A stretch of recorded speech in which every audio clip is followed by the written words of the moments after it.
Shalom semuanya. Hai. Apa kabar kalian semua? Semoga baik-baik aja, sehat terus. Walaupun sekolah di rumah tapi tetap semangat ya. Yes, harus dong. Yes, dan hari ini kami senang banget semua di tempat ini bisa melayani teman-teman sekalian, bisa bertemu walaupun secara online. Ya, tapi kita mau sama-sama memuji Tuhan bareng-bareng, So wherever you are right now, kita mau sama-sama memuji Tuhan. Amin. Kita mau kasih yang terbaik buat Tuhan pada pagi hari ini. So, hari ini ekspresikan penyembahanmu yang terbaik untuk Tuhan. Let's clap your hand for Jesus.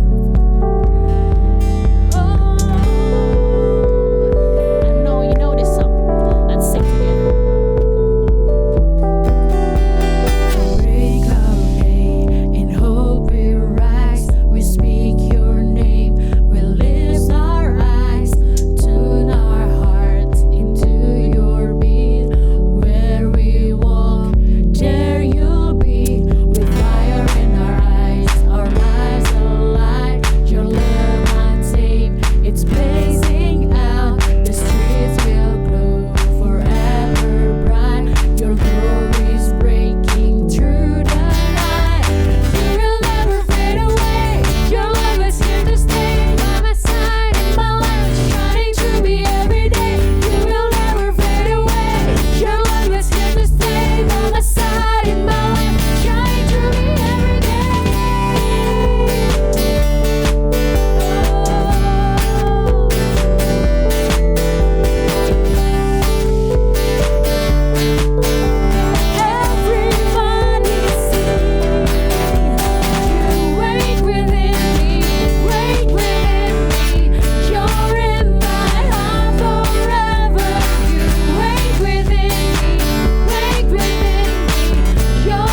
Tuhan, sebentar kami ingin mendengarkan apa yang menjadi isi hati-Mu Tuhan, apa yang menjadi firman-Mu Tuhan.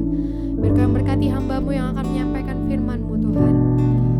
Biar daripada perkataannya Tuhan, muncul perkataan-Mu Tuhan. Biar Kau pakai Tuhan apa yang akan Ia sampaikan hari ini Tuhan, untuk menyentuh banyak orang ya Bapa. Terima kasih Tuhan atas berkat-Mu Tuhan hari ini Tuhan. Kami siap untuk mendengarkan firman-Mu Tuhan. Kami siap Tuhan untuk mendengarkan isi hati-Mu ya Bapa. Setiap anak muda yang percaya dan siap untuk mendengarkan firman Tuhan, kita mau sama-sama katakan amin. Hai, shalom semuanya. Saya bersyukur hari ini saya masih bisa ada di tempat ini untuk berbagi kebenaran firman Tuhan. Saya tahu pada akhir-akhir ini keadaan sedang tidak menentu. Namun saya yakin penyertaan Tuhan untuk kita semua itu tidak akan pernah berakhir dan penjagaannya atas kita pasti sempurna. Hari ini saya cukup bergumul untuk membawakan tema ini untuk kita semua. Namun setelah mendoakannya, saya yakin bahwa Tuhan punya pesan khusus untuk kita semua dalam keadaan seperti ini. Untuk tema hari ini, saya beri judul Hidden Treasure atau Harta Karun Tersembunyi. Mungkin saya akan mulai dengan perumpamaan sederhana, cerita pengalaman saya pada waktu saya kecil. Saya ingat sekali pada waktu saya kecil, ibu saya menyediakan saya banyak pasang celana. Sehingga ketika saya pulang sekolah, saya sangat sering berganti-ganti celana. Dan kebetulan saya cukup beruntung untuk bisa mengikuti pelajaran tambahan di salah satu bimbingan belajar. Dan kebiasaan saya sebelum belajar adalah saya selalu pergi ke minimarket terdekat untuk membeli cemilan. Namun pada suatu saat saya baru teringat bahwa saya tidak membawa dompet saya ketika saya pergi ke minimarket. Sehingga saya tidak punya uang sama sekali. Akhirnya sambil perjalanan kembali ke tempat belajar saya mencoba merogoh kantong saya dan akhirnya saya menemukan uang 50.000 di kantong celana saya. Pada saat itu saya merasa seperti menemukan harta karun yang tersembunyi. Namun pertanyaannya adalah, apakah saya benar-benar menemukan harta karun yang tersembunyi? Apakah ada orang-orang tertentu yang mencoba untuk menyembunyikan uang 50.000 di kantong celana saya pada hari itu? Saya rasa tidak, karena seharian saya pakai celana itu. Hal yang paling mungkin terjadi adalah uang 50.000 tersebut saya masukkan ke kantong celana saya dan saya melupakan bahwa saya pernah meletakkan uang 50.000 di sana. Dan akhirnya saya merasa seperti menemukan harta karun yang tersembunyi. Padahal sebenarnya harta karun itu tidak pernah tersembunyi. Tapi hal yang berharga itu terlupakan.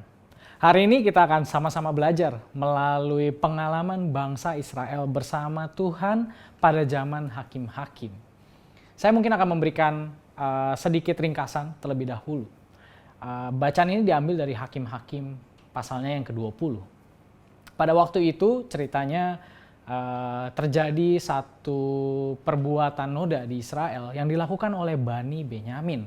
Ini terjadi ketika ada seorang pengembara, yaitu seorang Bani Lewi bersama dengan istrinya, dan mereka sedang ingin pergi ke belakang pegunungan Efraim. Namun mereka berhenti di satu tempat bernama kota Gibea, di mana kebanyakan penduduknya adalah dari Bani Benyamin. Dan ternyata orang-orang di tempat tersebut ingin memakai orang Lewi ini secara seksual. Dan pada akhirnya istri dari orang Lewi ini yang sedang berkunjung ke kota Gibea ini meninggal dunia karena kekerasan seksual yang dilakukan oleh Bani Benyamin di kota Gibea. Hal ini tentu saja membuat kemarahan yang besar di antara seluruh bangsa Israel. Dan akhirnya bangsa Israel sepakat. Mereka bersatu untuk melakukan peperangan terhadap Bani Benyamin, saudara mereka sendiri. Nah, mari kita baca sama-sama apa yang mereka lakukan dan bagaimana mereka menghadap kepada Tuhan untuk melakukan peperangan ini. Kita akan baca bersama-sama pada Hakim-Hakim 20 ayatnya yang ke-18, ke-21 dan ke-23. Saya akan bacakan untuk kita semua. Lalu orang Israel berangkat dan maju ke Betel.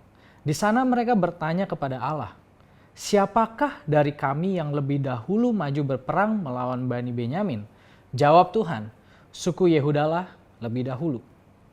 Lalu di ayat ke-21, juga Bani Benyamin maju menyerang dari Gibea dan menggugurkan ke bumi 22.000 orang dari antara orang Israel pada hari itu.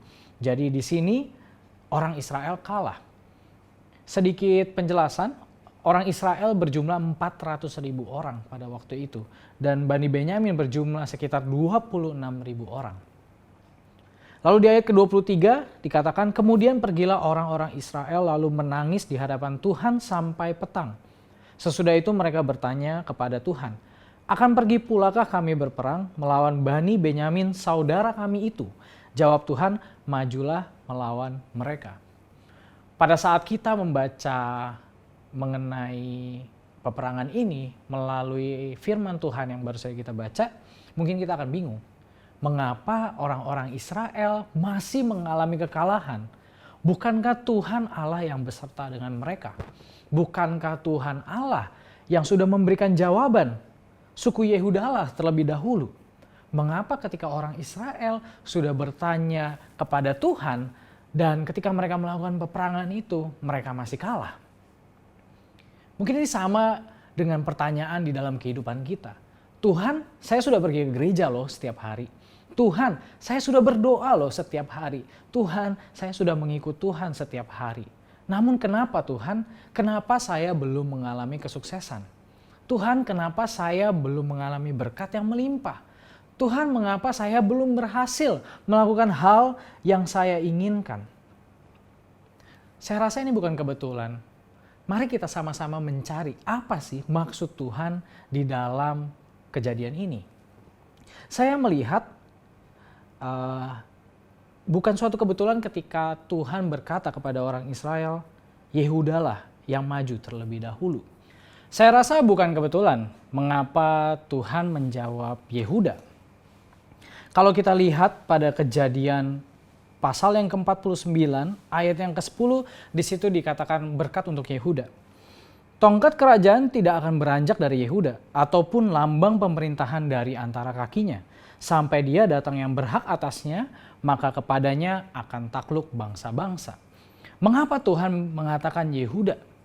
Yehuda melambangkan kerajaan, melambangkan suatu pimpinan, melambangkan suatu kehidupan yang terpimpin. Kita tahu pada zaman hakim-hakim belum ada raja pada waktu itu. Dan orang Israel melakukan apa yang mereka pandang benar. Walaupun hal itu salah. Mengapa hal itu bisa terjadi? Karena nilai-nilai firman Tuhan yang mereka dapat dari zaman Musa hingga masuk ke zaman perjanjian, ke tanah perjanjian, itu memudar. Kenapa bisa begitu? Ketika orang Israel masuk ke dalam tanah perjanjian, mereka tidak menghalau orang-orang yang ada di tanah perjanjian seperti yang Tuhan inginkan. Melainkan mereka hidup berdampingan dengan mereka. Sehingga mereka mengikuti kebiasaan-kebiasaan yang dilakukan oleh orang-orang lokal waktu itu di tanah perjanjian. Mengenai hidup yang terpimpin, Allah mengingatkan bahwa, hai Israel, engkau kehilangan kehidupanmu yang dipimpin oleh firman-Ku seperti semula. Kita tahu sebagai satu bangsa, Israel pada waktu itu dari zaman Musa hingga zaman Yosua, mereka selalu mengikuti ketetapan-ketetapan yang Tuhan sudah buat untuk mereka. Mari kita refleksikan ini ke dalam kehidupan kita. Apakah kita sendiri sudah membawa Tuhan menjadi pimpinan dalam kehidupan kita? Apakah kita sudah mengambil, membiarkan Tuhan memegang kendali dalam kehidupan kita? Seperti orang Israel ketika mereka datang kepada Tuhan, mereka datang dengan rencana yang mereka inginkan terlebih dahulu. Mereka datang, Tuhan, saya harus berperang. Siapakah yang maju terlebih dahulu? Apakah Tuhan memang menginginkan perang orang Israel dengan Bani Benyamin itu terjadi? Apakah memang Tuhan sendiri menghendaki bahwa orang-orang Israel berperang melawan bangsanya sendiri? Kita tidak tahu. Mungkin tidak. Apakah kita juga tahu di dalam kehidupan kita? Mungkin pada hari-hari ini kita datang kepada Tuhan. Tuhan, saya mau melakukan ini. Tuhan, saya mau melakukan itu. Tuhan, saya mau mencapai ini. Saya mau mencapai itu. Tuhan tolong berkati saya, Tuhan tolong buat saya berhasil, buat saya sukses. Namun apakah kita tahu bahwa benarkah itu yang Tuhan inginkan buat kehidupan kita? Mungkin tidak. Satu hal yang pasti adalah rencana Tuhan adalah rencana yang terbaik di dalam kehidupan kita. Namun terkadang kita mencoba mengambil kendali mengenai kehidupan kita, kita punya satu gambaran impian yang kita rasa itulah yang terbaik. Sehingga ketika kita tidak mengerti mengenai nilai ini, kita akan cenderung menyalahkan Tuhan ketika kita mengalami kekalahan, ketika kita mengalami stagnasi, ketika kita mengalami kegagalan. Padahal maksud Tuhan adalah untuk mengarahkan kita kepada sesuatu yang lebih baik daripada itu. Kita perlu sama-sama tahu. Mari kita sama-sama lihat respon orang Israel.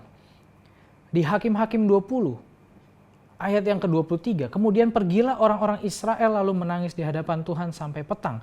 Sesudah itu mereka bertanya kepada Tuhan, akan pergi pulakah kami berperang melawan Bani Benyamin? Di sini orang-orang Israel sadar bahwa mereka kehilangan kehidupan yang terpimpin. Mereka sekarang mulai menyerahkan, Tuhan, apa yang Engkau inginkan? Tuhan, apakah kami harus berperang? Sebelumnya orang Israel tidak menanyakan hal itu.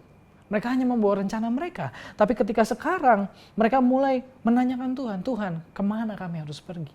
Apakah kami harus berperang? Lalu Tuhan menjawab, majulah melawan mereka. Itulah nilai yang pertama yang diajarkan Tuhan kepada bangsa Israel. Uang 50.000 di saku celana orang-orang Israel, yaitu adalah kehidupan yang terpimpin terhadap Tuhan. Lalu kita lihat di Hakim-Hakim yang ke-20, ayat yang ke-25 dan ayat yang ke-26. Apa yang terjadi kemudian?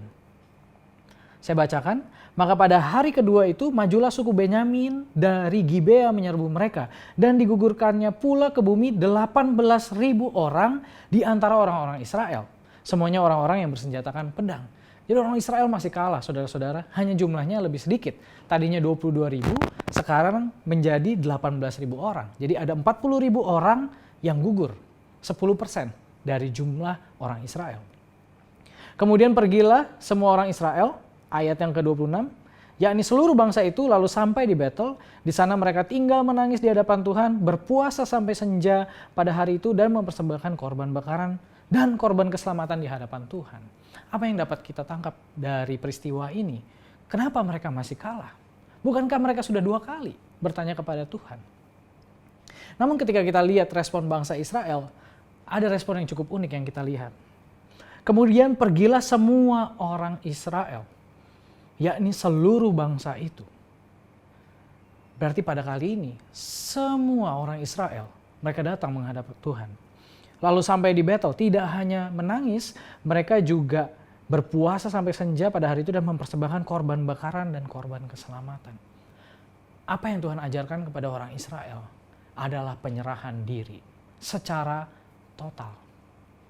Kita melihat bukan hanya 1-2 orang yang melakukan ini, tapi semua orang Israel melakukan ini. Penyerahan diri saya gambarkan seperti ini. Ketika ada tahta dan ketika ada salib. Pada waktu itu Tuhan Yesus ada di tahta. Dia turun dari tahtanya, kerajaan sorga, dia pergi disalib. Itulah penyerahan diri. Dan sekarang ketika dia selesai di kayu salib, dia kembali ke tahta. Hari ini siapakah yang ada di tahta kehidupan kita? Apakah Tuhan yang ada di tahta kehidupan kita? Atau kita sendiri? Karena kalau kita berada di atas tahta, berarti kita kembali meletakkan Tuhan Yesus berada di kayu salib. Tentu kita ingin Tuhan yang berada di atas tahta. Karena kita tahu dialah Raja yang agung, dialah yang paling tepat untuk memimpin kehidupan kita. Ketika kita merendahkan diri sebagai hamba atau penyerahan diri yang total kepada Tuhan, itu berarti kita menganggap diri kita tidak berhak atas segala sesuatu yang sebenarnya Tuhan berikan. Semuanya adalah berkat yang cuma-cuma, semuanya adalah kasih karunia. Namun ketika saya berada di atas tahta, maka ketika saya mengalami hal yang tidak enak, saya mengalami hal yang menyedihkan, saya mengalami kegagalan, stagnasi, kekalahan, maka saya akan marah. Karena saya merasa saya tidak layak mendapat itu, karena saya berada di atas tahta. Namun ketika kita izinkan Tuhan ada di atas tahta, kita tahu bahwa Dia mengizinkan hal-hal tersebut terjadi dalam hidup kita untuk hal yang baik. Karena penyerahan diri ini penting, saudara-saudara. Kenapa penyerahan diri ini penting? Penyerahan diri itu penting agar kita sebagai jemaat Allah mampu untuk menghadapi persoalan-persoalan, masalah-masalah yang terjadi di dalam kehidupan kita. Dan kita tidak menjadi tawar hati, kita tidak menjadi hancur, kita tidak menjadi terombang-ambing. Karena penyerahan dirilah kita tahu Paulus, rasul yang besar, dalam perjalanannya menginjil. Kita tahu dia disesah, kita tahu dia masuk penjara, kita tahu dia karam kapal, kita tahu dia terdampar, kita tahu dia disidang. Tapi kenapa Paulus tetap dipakai Tuhan luar biasa dalam segala perjalanannya? Karena Paulus menganggap bahwa semua yang dia miliki adalah milik Tuhan. Karena Paulus menganggap bahwa kehidupannya bukan miliknya lagi, tapi milik Tuhan. Sehingga dia tidak merasa dia harus mendapatkan kemegahan dan berkat-berkat selama perjalanannya. Itulah yang menyebabkan kenapa Paulus dipakai luar biasa di dalam kesulitan-kesulitannya. Di dalam penjara dia menjadi berkat, di sidang pun dia menjadi berkat, saat dia terdampar pun dia menjadi berkat. Tentunya kita rindu dipakai Tuhan dengan luar biasa. Namun kita harus punya penyerahan diri ini. Kenapa Ayub bisa dipakai, bisa diberkati oleh Tuhan luar biasa? Karena Ayub punya penyerahan diri yang total kepada Tuhan. Kita tahu dalam waktu 1 hari, Ayub kehilangan semuanya. Baik anak-anaknya maupun hartanya, semua ternaknya diambil, bahkan kesehatannya. Namun karena penyerahan diri, Ayub mampu berkata seperti ini, Tuhan Allah yang memberkati, Tuhan Allah yang memberi, Allah yang mengambil, terpujilah nama Tuhan. Kenapa Ayub bisa berkata seperti itu? Karena Ayub tahu semua yang dia miliki datangnya bukan dari usahanya sendiri, tapi dari Tuhanlah yang memberikan itu kepada dia. Oleh karena itulah Ayub diberkati 2 kali lipat daripada yang sebelumnya. Kenapa? Karena karakter Ayub, karena hati Ayub, penyerahan diri Ayub menunjukkan karakter yang mampu dan capable untuk diberkati dan untuk memegang tanggung jawab yang besar. Kalau kita rindu untuk kita menjadi berkat, baik itu di tempat kerja kita, di keluarga kita, di sekolah, mari kita miliki penyerahan diri yang total. Mari kita percayakan diri kita sepenuhnya kepada Tuhan. Biarlah Tuhan yang pegang kendali atas semua dalam hidup kita. Dengan penyerahan diri kita juga berarti kita menghilangkan segala beban dosa di dalam kehidupan kita. Adanya kepahitan, adanya keterikatan, kita hilangkan, kita serahkan di bawah kaki Tuhan. Kita percaya Allah kita adalah Allah yang baik dan Ia adalah Allah yang setia dan adil. Mari kita lihat lagi apa yang terjadi setelah 2 kali kekalahan orang Israel. Di Hakim-Hakim 20 ayat yang ke-28, di situ dikatakan, dan Pinehas bin Eleazar bin Harun menjadi imam Allah pada waktu itu. Kata mereka, haruskah kami maju sekali lagi untuk berperang melawan Bani Benyamin, saudara kami itu, atau haruskah kami hentikan itu? Jawab Tuhan, majulah, sebab besok aku akan menyerahkan mereka ke dalam tanganmu. Di ayat yang ke-35 dikatakan bahwa Tuhan membuat suku Benyamin terpukul kalah oleh orang Israel. Dan Israel akhirnya menang. Kita tahu di dalam Tuhan segala cerita, segala badai kehidupan, segala permasalahan itu diakhiri dengan kemenangan, saudara-saudara. Itu dialami oleh Daud, itu dialami oleh hakim-hakim, itu dialami oleh nabi-nabi yang tertulis di Alkitab. Semua permasalahan yang dialami dan kita lewati bersama Tuhan akan berakhir di dalam kemenangan. Namun Tuhan rindu untuk membuat kita jauh lebih daripada pemenang. Orang Israel tidak hanya menang melawan Bani Benyamin, tapi mereka juga kembali mendapatkan esensi kehidupannya bersama Tuhan. Yang pertama, mereka mengerti bahwa mereka perlu kembali ke dalam kehidupan yang terpimpin kepada Tuhan. Yang kedua adalah mereka kembali menyerahkan diri mereka sepenuhnya kepada Tuhan.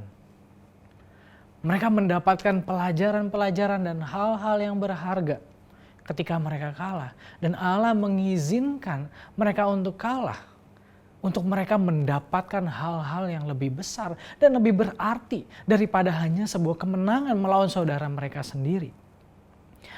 Allah ingin mengingatkan kita bahwa jangan berkecil hati, jangan tawar hati di dalam kekalahan, di dalam kegagalan. Karena disitulah Tuhan akan mengajarkan kita. Dia akan memberitahukan kita mengenai pengertian, mengenai hikmat yang jauh lebih berharga daripada kemenangan dan kesuksesan. Pengertian akan Tuhan itu adalah hal yang sangat-sangat penting. Amsal 16 ayatnya yang ke-16 mengatakan demikian. Amsal 16 ayatnya yang ke-16. Dikatakan, memperoleh hikmat sungguh jauh melebihi memperoleh emas. Dan mendapat pengertian jauh lebih berharga daripada mendapat perak. Mengapa Salomo sebagai raja dalam kemegahannya, dia bisa berkata, hikmat dan pengertian itu jauh lebih berharga daripada emas dan perak. Karena dia tahu dalam perjalanan kehidupannya sebagai raja, Tuhanlah yang menjadikan dia kaya. Tuhanlah yang menjadikan dia berhasil.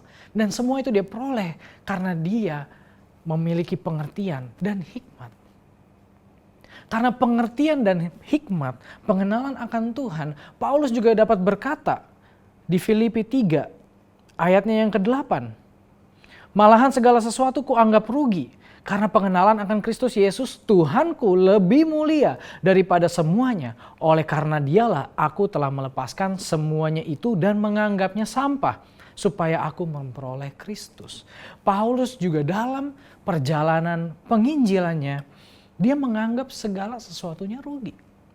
Dan menganggap pengenalan Kristuslah yang jauh lebih penting dan jauh lebih berharga. Bukan berkat yang dia terima selama dia menginjil, bukan karunia-karunia rohani ketika dia menginjil, tapi pengenalan akan Kristus yang jauh lebih berharga. Hari-hari ini saudara, berapa banyak dari kita sebagai jemaat Allah, sebagai orang-orang Kristen, seberapa jauh kita rindu untuk mengenal Tuhan kita. Tuhan sungguh rindu untuk memberkati kita, yes benar. Tapi tujuan kehidupan orang Kristen bukanlah untuk mengejar berkat daripada Tuhan. Tapi untuk kita mengenal Dia lebih dalam dan lebih dalam lagi. Sehingga kita dapat dipakai oleh Dia sesuai dengan panggilan kita. Allah rindu kita berbuah pada musimnya. Allah rindu kita bisa menjadi berkat untuk orang lain. Namun kalau kita tidak mengerti, namun kalau kita menolak pengertian akan Allah, maka bagaimana Tuhan mampu untuk memberkati kita dan membuat kita menjadi besar. Mazmur 81 ayat 17 berkata demikian. Tetapi umatku akan kuberi makan gandum yang terbaik. Dan dengan madu dari gunung batu aku akan mengenyangkannya. Kita percaya bahwa Tuhan selalu memberikan yang terbaik. Kekalahan yang kita alami, kesedihan yang kita alami, kekecewaan yang kita alami sifatnya hanya sementara. Kita percaya di akhir cerita kita, Tuhan sudah menyediakan segala sesuatu yang baik, jauh lebih baik untuk kita. Mungkin pada hari-hari ini, saat-saat ini kita sedang mengalami kesulitan, baik itu di dalam keluarga, di dalam ekonomi, di dalam bisnis kita, banyak hal. Namun mari kita belajar dari cerita orang Israel tadi. Mari kita sama-sama kembali menemukan adakah nilai-nilai, adakah harta-harta yang kita lupakan.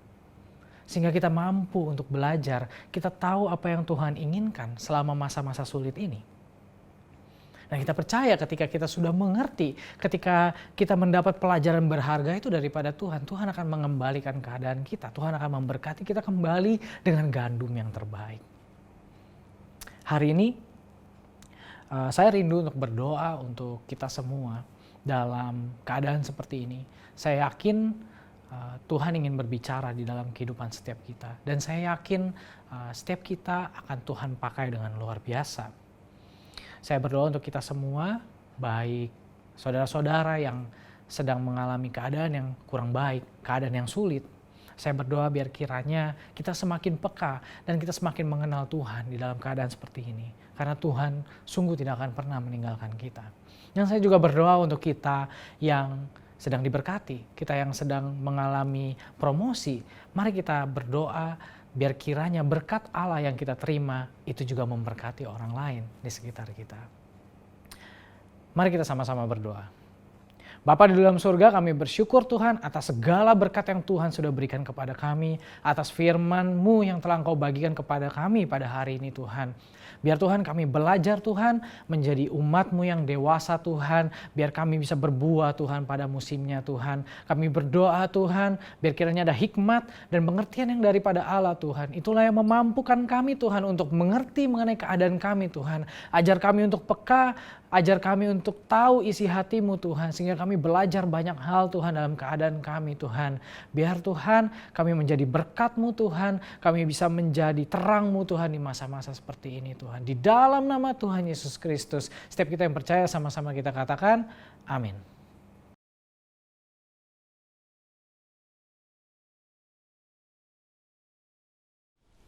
Mari kita berdoa terlebih dahulu.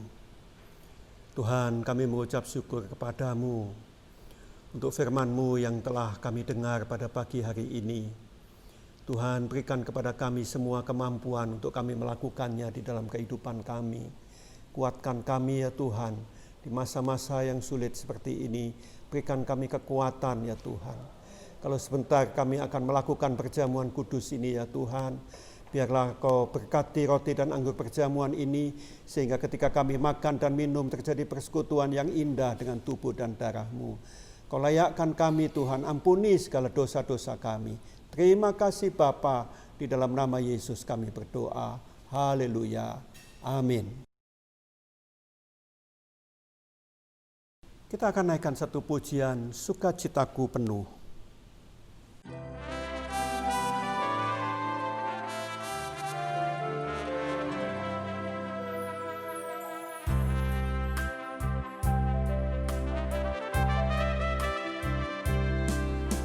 Sukacitaku penuh, ku bermazmur bagimu, karena ku tahu ku telah ditebus oleh curahan darah-Mu. Menari bagimu, memuji nama-Mu, karena ku tahu ku berkemenangan oleh curahan darah-Mu. Darah-Mu Yesus sucikan daku, darah-Mu Yesus bebaskanku, darah-Mu Yesus sembuhkan daku, ku dijadikan baru. Darah-Mu Yesus sucikan daku, darah-Mu Yesus bebaskanku, darah-Mu Yesus sembuhkan daku, ku dijadikan baru, ku dijadikan baru, ku dijadikan baru.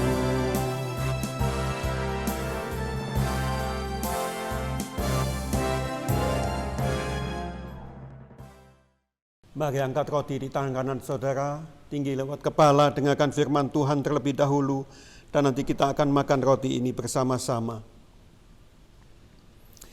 Sebab apa yang telah kuteruskan kepadamu, telah aku terima dari Tuhan, yaitu bahwa Tuhan Yesus pada malam waktu Ia diserahkan mengambil roti.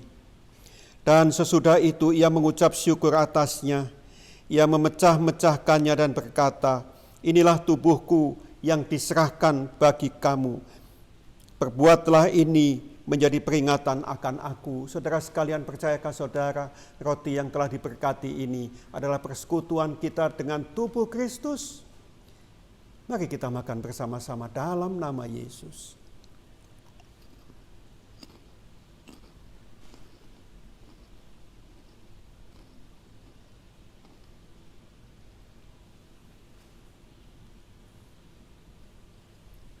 Terima kasih Tuhan. Sekarang angkat cawan tinggi lewat kepala, dengarkan firman Tuhan terlebih dahulu dan nanti kita akan minum bersama-sama. Demikian juga ia mengambil cawan sesudah makan lalu berkata, cawan ini adalah perjanjian baru yang dimeteraikan oleh darahku. Perbuatlah ini setiap kali kamu meminumnya menjadi peringatan akan aku. Saudara sekalian, percayakah saudara cawan anggur yang telah diberkati ini adalah persekutuan kita dengan darah Kristus? Mari kita minum bersama-sama dalam nama Yesus.